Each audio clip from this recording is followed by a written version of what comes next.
و دینداری را و عبادت را در نماز و اعمالی که مرتبط به آخرت قرار ندیم. امروزه تا گفتیم دینداری و دین، ذهن ما میره رو اعمالی که صرفاً به درد جهان و آخرت میخوره دیگه. دنیا وقتی گفتیم عبادت، ذهن ما فقط میره داخل مسجد و تو 4 رکعت نماز. پیامبر صلی الله علیه وسلم میفرمایند اگر مسلمانی 5 تا نماز فرضش رو درست کامل بخونه، اگر نماز نفلم نخونه بهشتیه. 5 تا نماز فرضش رو درست بخونه، کامل ادا بکنه، سر وقت ادا بکنه، بهشتیه. 5 تا نماز خوب اگر بخونید، 5 تا 10 دقیقه 50 دقیقه بیشتر نیست. کامل ترین نماز 4 رکعتی با جماعت بخونید بیشتر از 10 دقیقه وقت نمیگیره. بعضی جاها 2 دقیقه، 2 دقیقه و نیم 4 رکعت نماز با جماعت.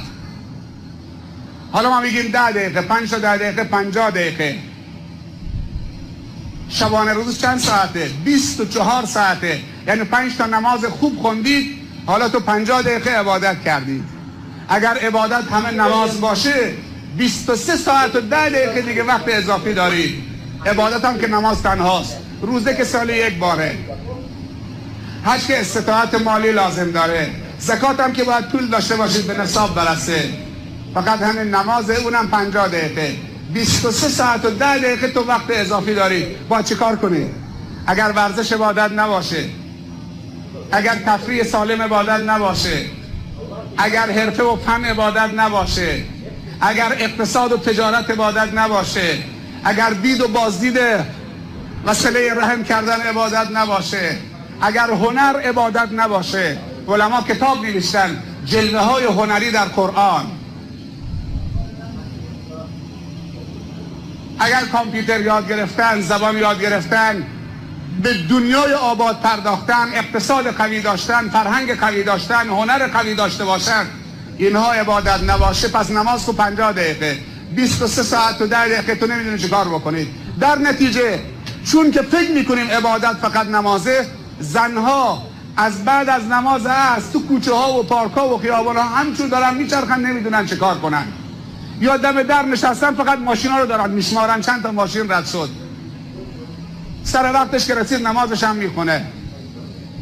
در نتیجه خیلی از دیندارها هم متاسفانه، خیلی از دوستان داریم در تجارت فعاله، تا چند روز تشکیل شد یا رفت همراه یک گروهی برای خودش یک لباس جدیدی درست کرد، کم کم نسبت به تجارت و اقتصاد و بازار ضعیف میشه. میگه بازار جای شیاطینه، من از بازار فاصله میگیرم. نه، بازار جای فرشتگانه به نظر من. تجاری که مدرسه دینی من عوض دارن هزینه میدن، مدرسه دینی بندر عباس مدرسه درست میکنن، مجتمعات فرهنگی، ورزشی، کتابخانه، سالن اجتماعات و چیزها، مکتبخانه ها، دار و تحفیظ ها درست میکنن، همه تو بازار پایگاهشونه. علمای ما همونطوری که یک طلبه خوب تربیت میکنن، باید یک بازاری جوان خوب هم تربیت بکنن.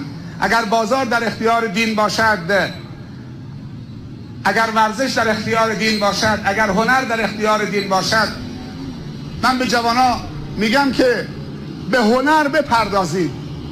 خطاطی، نقاشی، طراحی. مصحف صفحه اولش نوشته خطاطی طه عثمان.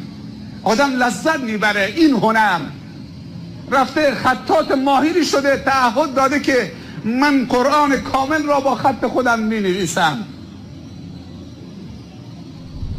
هنر در خدمت دین، در خدمت اخلاق. خداوند به شما جزای خیر عنایت بفرماید و از حضورتان انشاءالله بهره ببرید. در ایام فتنه و در آخر الزمان نیاز به یک بازگشت دست جمعی هست و همه مسائلمون را از کانال دین بطلبیم و از خداوند بخواهیم که خداوند دوباره فرصتها رو در اختیار ما بگذارد. یک توبه نصوح جانانه و تصمیم بگیریم که انشاءالله